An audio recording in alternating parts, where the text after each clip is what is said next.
we've learned about value proposition before, but here we want to focus more on value map. Value map is the place that we create, like we come up with the ideas and we list them as as our solutions to whatever we listed as in our customer profile, basically. Okay, let's take a look here. Uh, if you remember, uh, once I talked about this business model canvas. This is from this book, and the few coming slides are from the same book. So if you search for this website, you would be able to get a template there. Business model canvas is an amazing thing. It's been used for a long time now, and the sections that you could see there, those are the sections that if you complete, you would have your business model basically. Okay, but now we don't want to talk about the business model canvas. We want to talk about these two sections, the value proposition section and the customer segment. Customer segments we've created before. That's what we call customer profile. Okay, so customer profile canvas is was a tool that we've used to collect the information that we need or document the information that we collected already from our customer discovery into a kind of list, and then we prioritize those things. Okay, now on value proposition, we're going to learn about the value map, like what would be the ideas that we're going to have or we're going to implement in our design. Okay, so these two parts or these two tools are being presented here, value map and customer profile. So we talked about gains, customer jobs, pains, and these three sections that we had. We've come up with a list of all customer jobs, all pains, gains, and we create them based on the research that we had before. And more importantly, we prioritized all those things like the items on the list. Okay, now the next step would be to work on our idea, to create our value map. Okay, here we have three sections. Like these sections are in response to those sections that we have. Like we have products and services. This section is more or less there to address the customer jobs. Okay, we have pain relievers. That's there to list the ideas that could help the users to relieve from the pains that they have, all those frustrations, bad experiences, that are everything. And then we have gain creators who could help our customers to achieve the gains that we've targeted from the beginning. And there would be a kind of validation as well, like we call it fit.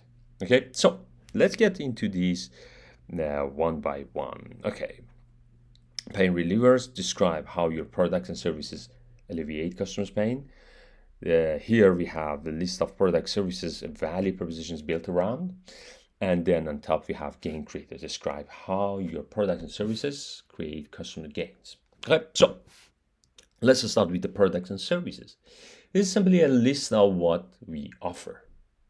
All those ideas, all those, like everything that's been, could be considered as a part of our value proposition. Think of it as all the items your customers can see in your shop window, metaphorically speaking. This is a sentence from this book. Okay, like this section would represent all those ideas that you would have as part of your value proposition, basically. So yeah, then we have pain relievers. And pain relievers describe how exactly your products and services alleviate specific customer pain. So basically, getting back to here, this section, everything that's been listed here as kind of pains, as kind of frustration, annoyance, anything that gives headache to our users. We try to come up with some kind of solution. We list them all here those solutions would help our users to feel better. Okay, then there could be then if you remember, as part of our users or customers pain, we listed all those obstacles. Okay, so here we list all um, ideas that we could put an end to those difficulties, to those challenges, to those obstacles, basically.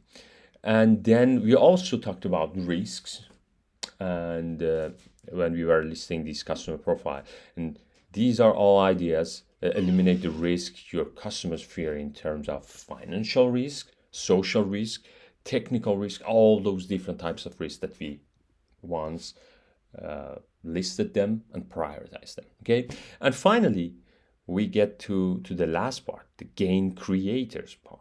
Gain creators are basically those like from the user experience design perspective, those are all those good experiences, those good user experiences that we want to have in our product.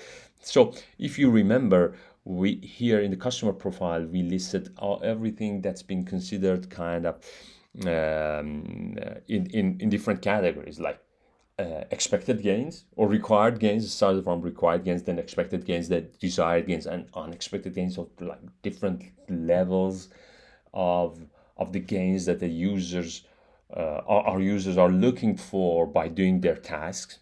Okay, so here again, this list that we're going to put here as gain creators would be a list of items that we or ideas we try to address all those gains, like how those gains could be achieved. Okay, create savings. Now, these are just some examples from the book. Create savings that please your customers. Okay, in terms of money, time, effort, anything. Okay, product outcomes your customer expect, or that exceeds their expectation. Okay, that like it would be those expected gains or unexpected gains, basically. And then we create positive social consequences by making them look good. Okay, do something specific that customers are looking for, like those gains that they want to have, those required gains, basically here. And produce positive outcome matching your customer's success and failure criteria, and in terms of better performance, lower cost. So we have those things also listed as, for example, expected gains or desired gains, basically here.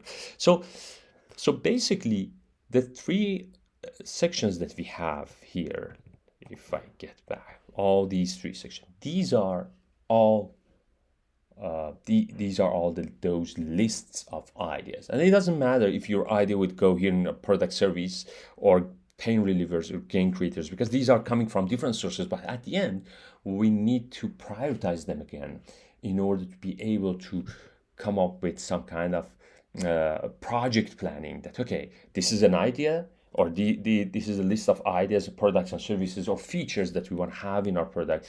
And then we need to plan to make sure we have something to gain to get to those ideas in design wise, basically. Okay, so let's see.